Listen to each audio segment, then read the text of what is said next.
Oh, we're having a bit of rebellion here in the studio. Right, so, greetings, vinyl junkies in the digital age. This is Skelly, and we are reviewing a David Bowie album on this review. And the album is called Reality. And it was released on the 15th of September 2003 on CD. That was January to May 2003 was when the CD was recorded at Looking Glass Studios in New York, and also it comes with a free DVD where he plays all these tracks live in a kind of studio setting with a small audience, and that was recorded on the 8th of September 2003 at Hammersmith Riverside Theatre, London. The label it's come out on is ISO Columbia. It's David Bowie and Tony Visconti who produced the album. And an overview of it really is it's the follow-up to Heathen, which was in 2002. And I think many people were quite surprised how quickly he followed Heathen up. It was as if he was in a purple patch and in a bit of a rush to get his stuff out. And most people prefer the Heathen album. I don't. I prefer this one. The album follows a similar style to Heathen, but to me it has a more direct rock sound. And in places it reminds me a little bit of the first Tin Machine album, believe it or not. So, yeah. Interesting. Right, let's have a bit from another track. And here's one I love, and it's something I wish I could do, is Never Get Old. But there we are, we all do, and there's not a lot we can do about it. So let's go. Here we go.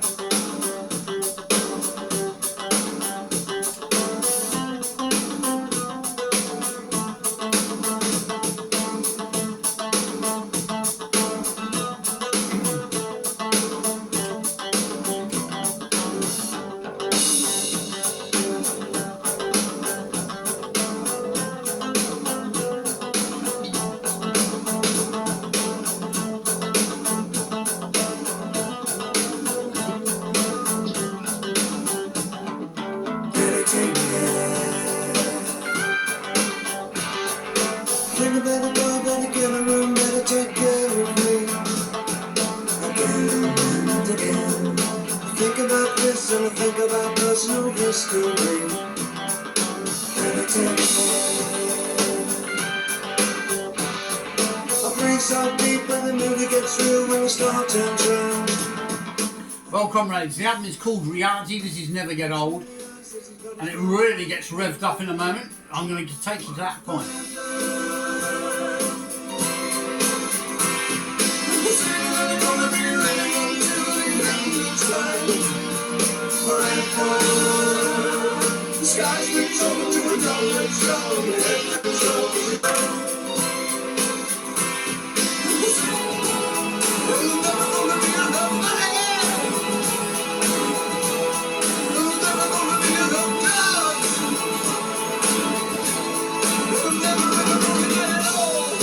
That's the bit I wanted to take to you.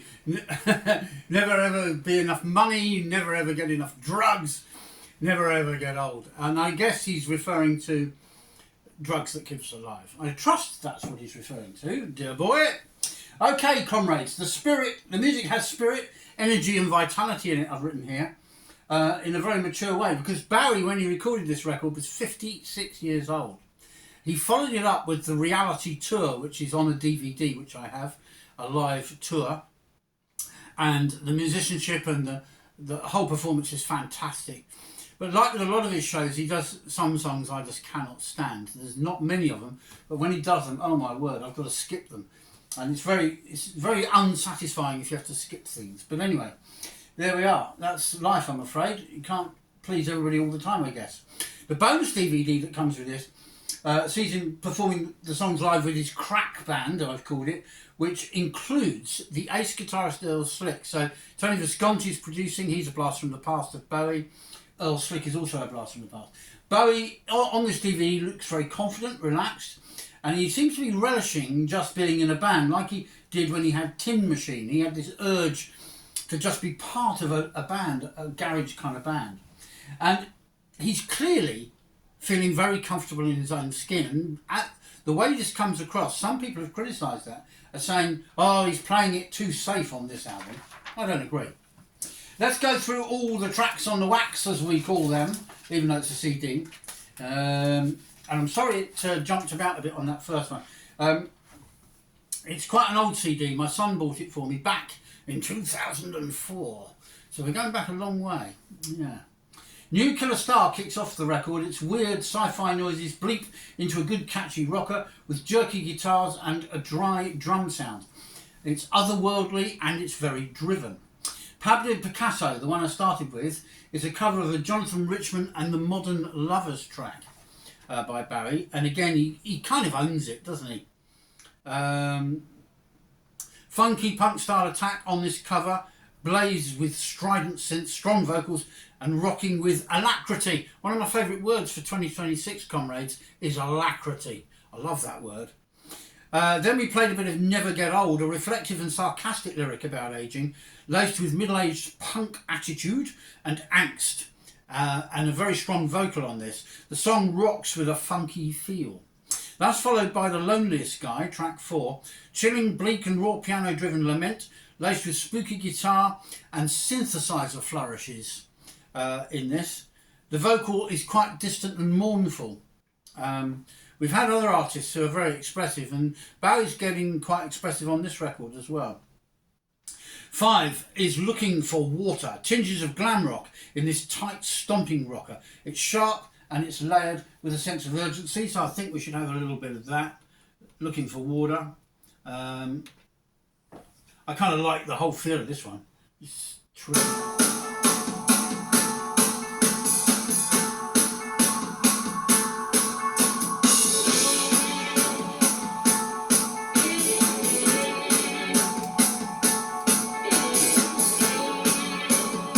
Isn't that guitar from Earl Slick?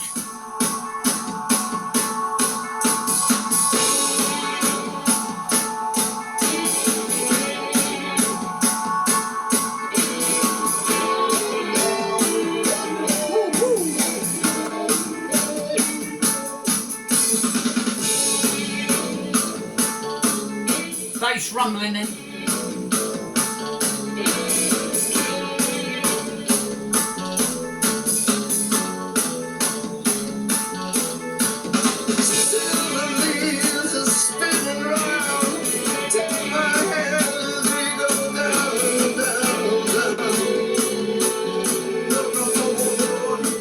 So, Looking for Water, you heard him sing that there.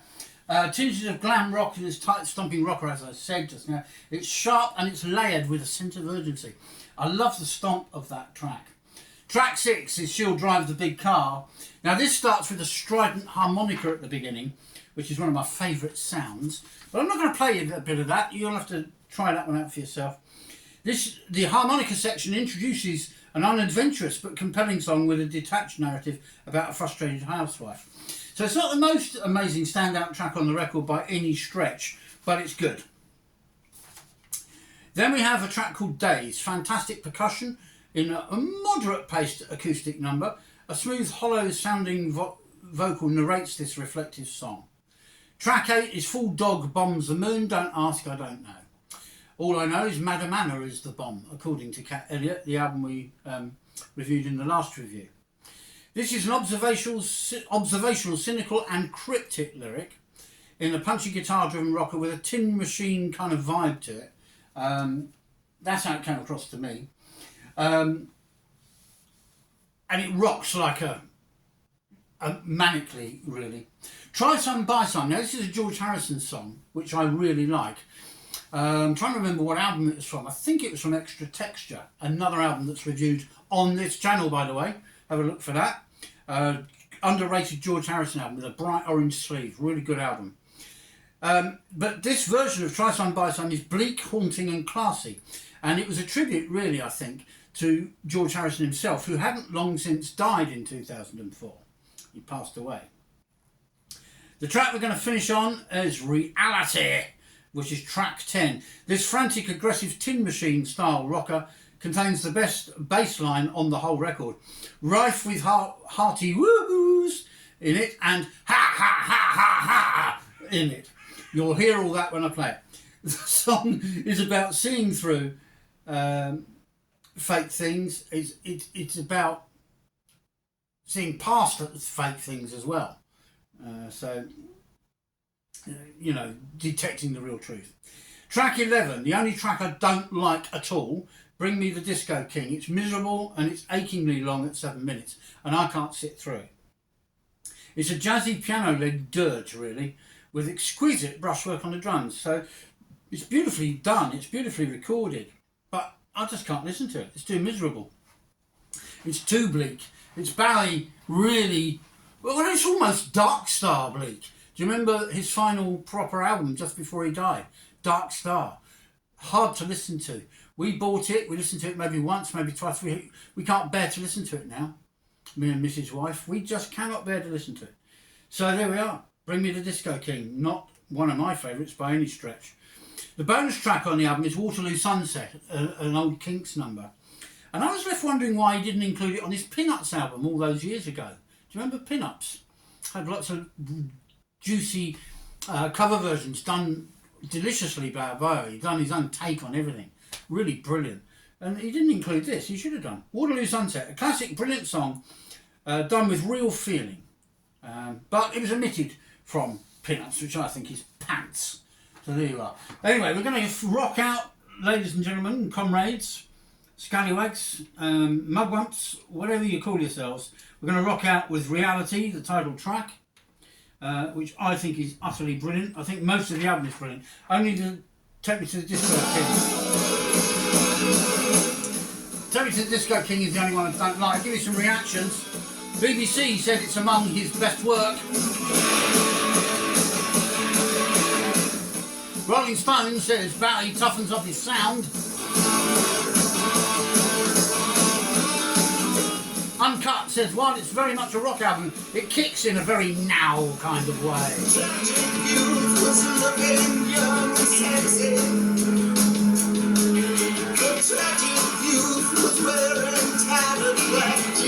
Mojo says it's Bowie's best in 20 years.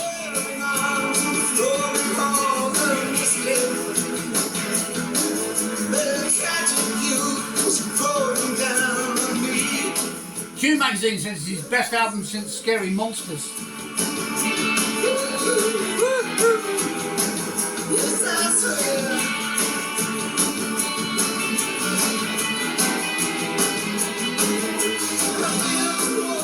All Music says it has a similar feel to the Heathen album and it's satisfying.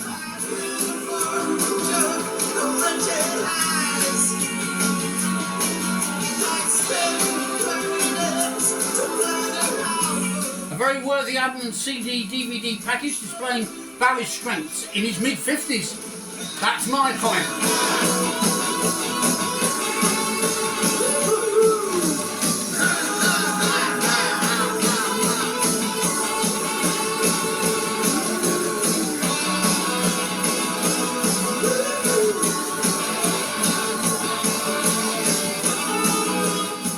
Rocking out on this one, ladies and gentlemen, comrades, scallywags, mugwumps and rock fans. This is one of Bowie's best albums. It's one of my favourites. This one, Tin Machine, and then the trio, the trilogy of the 70s, which included Aladdin Sane, Diamond Dogs and The Rise and Fall of Ziggy Stardust. They are my top 5 favourite Bowie albums. This is one of them. I love this album to bits. Keep on rocking, everyone. Subscribe if you haven't already. Get in on the action. Keep up with Skelly. What's he going to do next? Who knows? Well, we have got Ronnie Wood coming up, by the way, and Sammy Hagar, which is an overdue promise to a friend.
My word, what a rocker.